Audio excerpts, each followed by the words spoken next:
지금까지 해서 이제 매우 중요한 파트가 하나 끝났어요. 편도 바뀌었는데 뭐가 끝났냐면 잉여가치 생산에 대한 얘기가 다 끝났어요. 그러니까 자본의 핵심은 잉여가치잖아요. 그렇죠? 자본은 증식하는 가치니까 증식이라는 게 잉여가치를 낳는 거니까. 잉여가치를 어떻게 낳냐 해서 계속 반복하지만 심플해요. 노동을 길게 오래 하든지 노동을 효율적으로 하든지 혹은 강도를 높이든지 노동 생산력을 높이든지 노동 시간을 늘리든지 이 두 가지 방법에 크게 보면 그렇게 해서 잉여 가치를 어떻게 생산했는가에 대한 얘기가 모두 다 끝난 거예요. 그게 4편까지. 그리고 오늘이 5편, 6편이에요. 오늘 2부가 4편이 끝나고 5편과 6편이 하나로 묶였는데요. 자, 결국 지난 3권의 책 공포의 집, 거인으로 일하고 난쟁이로 집을 봤다. 그 다음에 자본의 꿈, 기계의 꿈을 통합해서 하기로 하면 이런 거죠. 가치의 원천인 노동을 어떻게 쥐어짤 것인가. 이 방법이에요. 노동력이라는 상품의 사용으로부터 나오거든요. 잉여가치가. 어떻게 잘 써서 노동력의 지불한 가치 이상으로 뽑아낼 것인가의 문제잖아요. 그래서 여기서 좋은 노동자, 유능한 노동자, 자본가 보기에 참 마음에 드는 노동자란 뭐냐면 비육한데 즙이 많은 과일처럼 잘 짜지는 거예요. 잘 빨려 나오는 거예요. 효과적으로 능력을 똑같은 노동수단을 줘도 아주 잘 발휘하는 거예요. 생산력을 높게 발휘한 거고 고급 능력을 꼭 단순 노동뿐만 아니라 고급 능력, 강도 높은 노동과 고급 노동은 막상 항상 같이 다룹니다. 고급 노동을 발휘하는 것은 노동 강도 높은 노동과 같이 쳐요. 계산을 할 때. 어쨌든 그렇게 하는 거죠. 유능한 노동자는 그래서 잉여가치가 잘 나오는 거죠. 자, 생산적 노동은 무엇이고 생산적 노동자란 누구냐? 잉여가치를 생산을 이제 배웠으니까. 생산적 노동이란 자본주의에서 생산적이다라는 것은 하나예요. 자본에 얼마나 기여하느냐. 다시 말하면 잉여가치를 생산하는 노동이 생산적 노동이에요. 저한테. 그래서 근데 원래 생산적 노동은 그냥 일반적 의미라면 자본주의를 우리가 전제하지 않는다면 생산적 노동이란 뭔가 물건을 만들어내는 노동, 조금 더 질적으로 붙이자면 예를 들면 크세노폰이라든지 플라톤의 책으로 하자면 좋은 물건을 많이 만들어내는 노동이 생산적 노동이에요. 생산물을 내는 노동이니까요. 그런데 자본주의에 들어오면 물론 이제 직접적으로 가치론 관점에서는 잉여가치를 내는 거라고 말했지만 현물, 상품을 생산한다고 할 때 현물도 생산하니까요. 현물 생산하면서 가치도 생산하지만 상품이란 게 그 두 개가 합쳐진 거니까요. 그런데 자본주의 오면 딱 다른 점 하나가 뭐냐면 똑같이 물건을 만드는데 노동하는 인간이라고 할게 꼭 자본주의가 아니어도 되니까 노동력을 발휘해서 물건을 만들어내는데 자본주의를 전제하지만 그 노동력을 발휘하는 주체가 누구냐면 사용자가 노동하는 인간 그 자신이에요. 진짜 이상한 말이지만 지금 강의 능력은 제가 발휘하고 있는 거예요. 이 강의 능력을 쓰는 사람은 저라고 해줘야 돼요. 그래서 노동자가 노동 능력을 발휘해서 물건 만든다가 노동 과정이어야 되는데 그래서 그 자본론 5장에도 노동 과정이란 별거 아니다. 노동자가 노동력을 사용하는 것이다라고 그랬어요. 노동이란 노동력의 사용이다. 그런데 왜 이 말을 그때 했냐고 그때 제가 말했냐면 자본주의는 노동력의 사용자가 노동자가 아니에요. 노동력의 사용권을 넘겼어요. 그래서 자본가가 사용자예요. 얘는 따라온 거예요. 능력을 담은 용기로. 쓰는 거는 자본가예요. 비유를 마르크스가 헷갈리지 말라고 효모를 들었어요. 혹시 집에서 막걸리나 맥주 하우스 담궈서 드시는 분도 있잖아요. 그럴 때 내가 효모를 사왔다. 그래서 할 때 사람들한테 말할 때 우리 집 효모가 만든 맥주야라고 말 안 해요. 내가 한번 만들어 봤어 그래요. 지가 만들었다고. 지는 모아만 놨으면서 주정 몇 개의 요소들을 모아만 놨으면서 지가 만들었다고 그런다. 이게 자본주의다 이 말이에요. 막스가 말은. 자본가는 노동자, 노동력과 생산수단들, 그 원료랑 노동수단들 모아만 놨는 거예요. 그런데 자기가 만든 거예요. 왜냐하면 노동력의 사용자예요. 사용권을 샀으니까. 따라서 자본주의에서 물건을 잘 만든다는 게 아니라 자본가가 원하는 방식으로 자본가가 원하는 물건을 자본가가 원하는 만큼 만들어야 생산적 노동이에요. 일단 현물 관점에서는. 그러나 자본주의는 이 물건 만드는 짓을 왜 하느냐? 세상에 인류에게 더 많은 물건을 선사하기 위해서가 아니라 돈 벌려고. 즉 가치를 늘리려고. 그렇기 때문에 상품을 왜 만드냐? 이거 팔아서 돈 벌려고 만든 거니까 가치 생산 과정이기도 해요. 이 노동 과정이. 가치를 담는 과정이기도 하다고요. 그래서 그 과정에 기여할 때만 생산적 노동이다라고 말을 할 수 있어요. 그런데 이것은 그렇기 때문에 노동의 형태 자체에 달려있지는 않아요. 무슨 말이냐면 똑같이 노동을 해도 이건 택시 운전사의 송강호 씨와 기생충의 송강호 씨인데 물론 달라요. 여기서는 딱 좋지는 않아요. 이게 택시 회사 노동자면 좋은데 이 자영업자여가지고 개인 택시에 하필이면 그래서 딱 좋은 애는 아니에요. 그러나 일단 퉁 쳐서 택시 운전자 노동자 잠시 택시 회사에 고용된 걸로 할게요. 노동자로 자영업자가 아니라 라고 하고 여기는 기생충의 말 그대로 똑같이 운전을 하는 거예요. 운전 노동은 똑같아요. 에너지도 똑같고 하는 방법도 똑같다고. 그런데 이 사람이 만약에 택시 회사에 고용되었다면 이 사람은 어떤 걸 하냐면 이 사람을 월 사실은 산학금 월 100만 원에 산학금 어쩌고저쩌고 해서 하겠지만 그냥 완전 월급제가 실현됐다고 말도 안 되는 가정을 일단 해놓고 300만 원을 줬다 쳐요. 월. 그러면 이 사람한테 월 300만 원을 투자하잖아요. 이 사람은 반드시 자기 300만 원 벌어옵니다. 뿐만 아니라 400만 원을 벌어와서 100만 원을 더 추가로 벌어요. 무슨 말이냐면 자본주의에서 노동자들은 자기 임금을 자기가 생산해내요. 그러니까 아담 스미스도 그 얘기했어요. 사실 솔직히 말하면 자본가 돈 한 푼도 안 들이는 거라고. 처음에 들이는 것 같지만 얘가 생산한 물건에 임금이 다 반영돼가지고 이거 파는 순간 다 돌아온다고 다시 자본가한테. 그래서 돈 한 푼 안 들이고 일 시켜 먹는 거고 노동자는 지가 받은 돈을 다 지가 토해 놓는다고. 그래서 재생산이라고 했어요. 실제로. 그렇게 해와요. 그러니까 얘를 많이 고용하면 이 택시회사 노동 자본가는 돈을 더 벌어요. 이게 자본이에요. 그리고 이 노동은 그래서 생산적 노동이에요. 부를 늘려주잖아요. 그런데 이 노동은 이 미스터 박이 이 송강호 씨만 고용한 게 아니라 요일별로 자기 운전사를 고용하기로 해서 기분에 따라서 월급은 다 줘야 돼요. 이 돈 300만 원에 고용했다 치더라도 이 돈은 이 아저씨가 먹고 떨어집니다. 안 돌려줘요. 소득의 지출이 돼버려. 미스터 박이 가계부를 쓴다면 그냥 지출이에요. 투자가 아니라고. 차이를 알겠어요? 소득을 지출하게 되면 비생산적 노동이에요.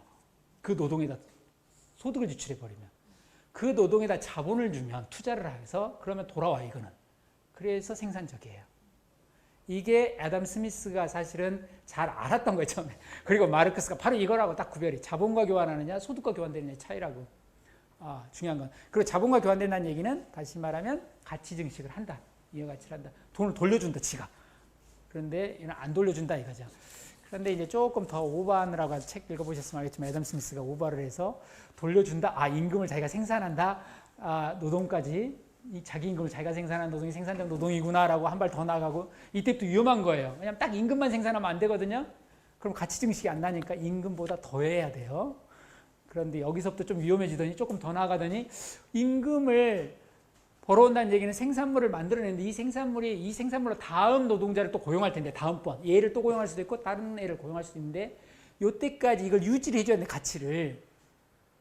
요리사가 집에서 요리를 하면 하인들의 노동은 비생산적이라고. 근데 정확히 비생산적인 이유는 이런 이유 때문에 기생충에 불과하니까 이런 많이 고용하면 돈 망합니다.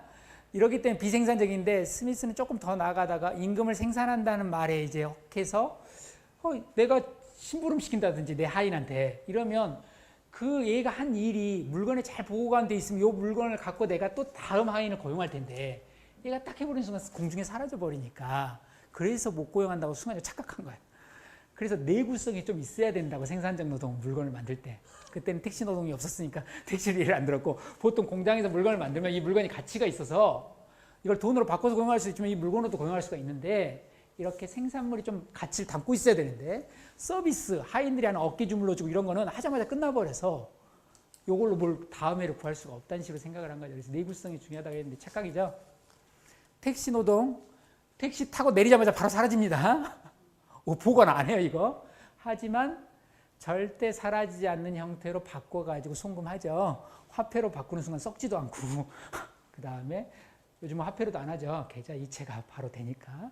그래서 자본가한테 다음 노동자 고용할 것 차곡차곡 잘 쌓여. 서비스 비물질적이냐 물질적이냐 아주 중요한 게 아니에요. 그것이 상품으로 해서 자본과 교환해서 투자가 이루어져서 소득이 돌아오면 다 생산적 노동이다라고 말할 수 있어요. 자영업자가 아닌 한에서 자영업자가 되면 이제 납품 받아서 하는 거니까 상인하고 똑같은 거니까 뭐 치킨업을 하든 뭐라든 이거 이제 그런데 만약에 택시 드라이버가 고용된 사람이었다고 한다면 이 사람은 생산적 노동자예요. 똑같아요. 연주자도 뭐 거기 예를 들어놨지만 브람스가 비트겐슈타인 집안에서 연주를 많이 했는데 브람스가 비트겐슈타인 집안에서 연주한 것들은 다 돈도 주고 후원도 해주니까요. 자본주의적 관점에서 참 그냥 떨어진 관점에서는 아름다운 일이고 고상한 일이고 자기 후원자를 위해서 훌륭한 일을 한 거지만 자본주의적 관점에서 보면 비생산적인 노동이에요. 쓸데없는 짓이에요. 그런데 그런데 브람스가 요즘과 같이 기획사 소속이다. 그럼 달라요. 똑같은 연주를 하고 나면 브람스한테 투자한 돈을 건져요. 이 투자회사가. 그러면 생산적 노동이에요. 차이를 아시겠죠?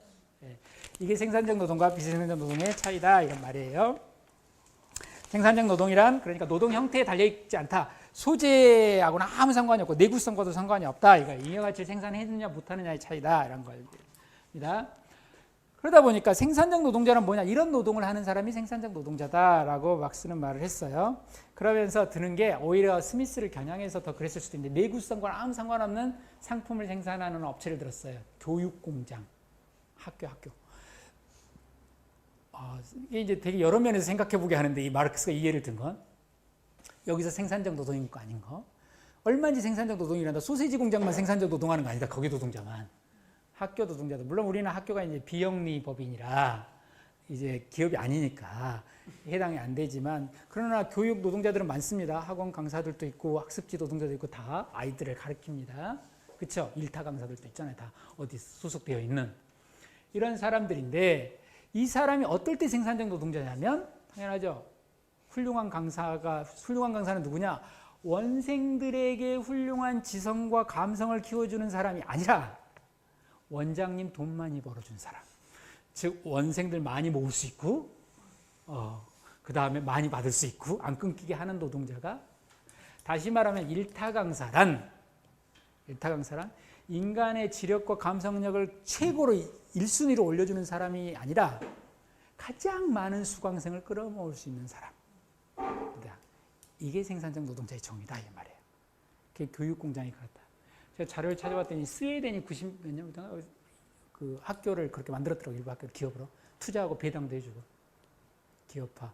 거기는 너무 국가가 스웨덴은 이제 복제해서 국가주의에 맞서긴다는 명목으로 사실 민영화 바람이 불면서 학교들 일부들 점점 회사로 만들어졌더라고요.